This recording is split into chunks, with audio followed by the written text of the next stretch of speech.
Hello, welcome to our podcast. Today we have two teachers in the English department. Can you please introduce yourselves? Well, I'm from the English department and I'm Mr. McVeigh. And I'm Mr. Paulin, Mr. Ben. Okay, so they're going to be reacting to the video that we just reacted to. Are struggles you face while working?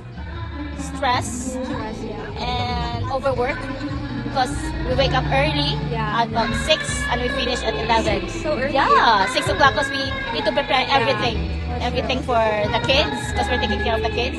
And then at night time, of course, we have to deal with and let them speak first and then we can do our take bath or something like that. And how do you deal with it? Like with all the stress? What do you do? Our strength is our family. Yeah, so you call them? Yes. Are there any takeaways from what you just listened to that you previously never really knew? I think the thing that perhaps stood out to me most is kind of the length of work hours. The video stated from 6 a.m. to 11 p.m. Yeah. And it's just an astronomical amount of time to have to work and kind of, be on hand to help a family or kind of a group of individuals. So that was something I found kind of really surprising because it's not regulated, right? There's no defined working hours, so it's very easy to exploit. Yeah, I'd agree with that. I think that's one of the difficulties of the government's insistence on helpers living in. The fact that I think sometimes that people think that they are there 24/7 so that they can be used 24/7, and obviously that shouldn't be the case. I suppose something from a personal point of view that hit home as well, of course, is only being able to see their own family once a year whilst helping raise another person's family. With my daughter overseas, I don't get to see her so much. I know how much I miss her, even though she can be a pain. So yeah, I feel for them on that score as well. Yeah, I mean, I'm sorry to speak over you, Eunice, but I think that's actually a really strong point because me and my wife have recently got a helper with our 3-year-old son, and just to kind of see her play such a pivotal role in kind of raising our son, but then only go home to see her family at Christmas and at summer. It kind of really drives home that they sacrifice so much to help kind of people like myself kind of have the ability to work and still raise a family outside of the place I was born and my extended family are. We have some questions for you. Anyway, how do you think that living in a domestic helper's employer's home affect their sense of privacy and their ability to mentally clock out from work? Yeah, I think it's really difficult. I know that space is very constrained in Hong Kong, and very often the families themselves don't have much living space, so the helpers themselves often get confined to even less space. Again, perhaps one of the problems with the government's insistence on them living in the same premises. And if their privacy can be protected, great, but as we know, if they're working from 6 to 11 is just stated, their downtime is limited, their space is limited. I would imagine it is very hard to switch off, and some days maybe their opportunity chance to do that. One question, do you have a helper at home? I did used to have a helper full-time when my daughter was coming up, and she used to be called Auntie Rose, and my daughter, when she comes back to visit Hong Kong, they'll still meet up. I think it was a really important role. She was there throughout my child's upbringing, and as I say, they're still really close. Before you saw this video, what did you think the most common struggles in a helper's life were? I don't know if it's necessarily changed my perception, but I guess my belief for the most prominent struggle would be the kind of lack of legal structure or just lack of ability to kind of voice up against mistreatment or exploitation, and just that I feel that domestic helpers very often have to endure quite difficult scenarios and quite challenging working conditions without having any real legal framework to kind of say, hey, this is not appropriate. And I feel that the exploitation that can take place means that it's a situation that doesn't seem like it's got an immediate end in sight. Yeah, okay. I think it's really important for them to be able to voice out their opinions, but the thing is they're putting their own job on the line by doing that. So I think it's really sad that they go through so much and so much struggles, and yet they can't do anything about it. So that really just goes to show how much awareness is important, because some people might not know this, and some people might just take having domestic helpers in Hong Kong as granted since they've grown up with that norm.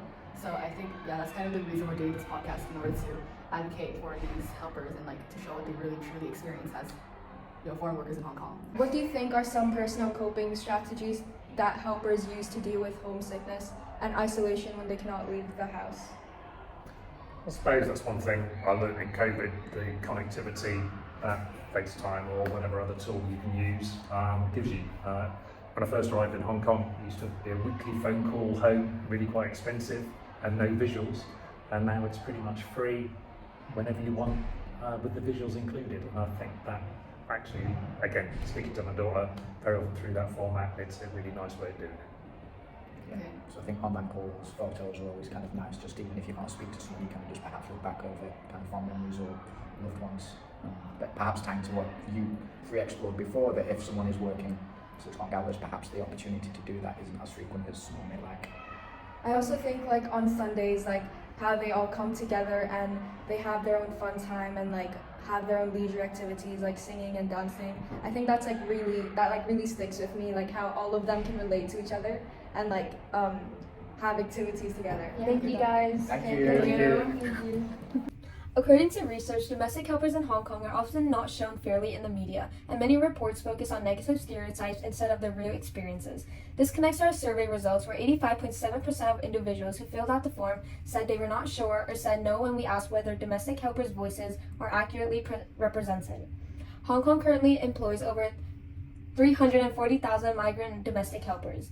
According to the Hong Kong Immigration Department, this group makes up a significant portion of the labor force and plays a key role in maintaining household function across the city. Hong Kong currently employs over 340,000 migrant domestic workers. According to the Hong Kong Immigration Department, this group makes up a significant portion of the labor force and plays a key role in maintaining household function across the city. Most domestic helpers are women from the Philippines and Indonesia who migrate primarily for economic reasons and to support their families through economic help sent back home. The migrant process often involves long-term separation from family members. Many domestic helpers leave behind children, spouses, and elderly parents for extended periods, sometimes lasting years. This separation creates ongoing emotional strain, especially as communication is limited to phone or online contact, and workers are unable to return home frequently due to financial and contractual constraints. Research highlights the mental health impact of these conditions. A 2019 study published in the Asian Journal of Psychiatry found that approximately 37% of migrant domestic workers in Hong Kong experience symptoms of depression, while about 22% report symptoms of anxiety. Did you know that these figures are significantly higher than general population averages, indicating a clear mental health concern within this group? Like we said in our previous video, one major contributing factor is the live-in rule, which legally requires domestic helpers in Hong Kong to reside in their employer's home. As a result, workers often remain in a work environment at all times, even during rest periods, which can increase stress and reduce opportunities for mental recovery.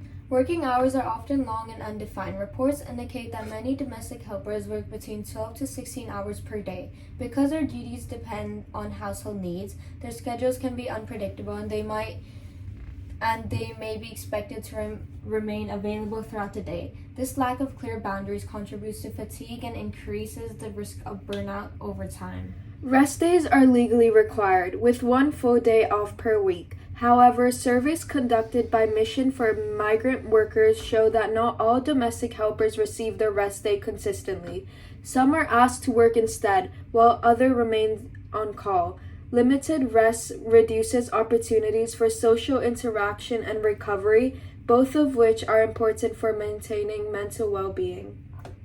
Social isolation is another key issue.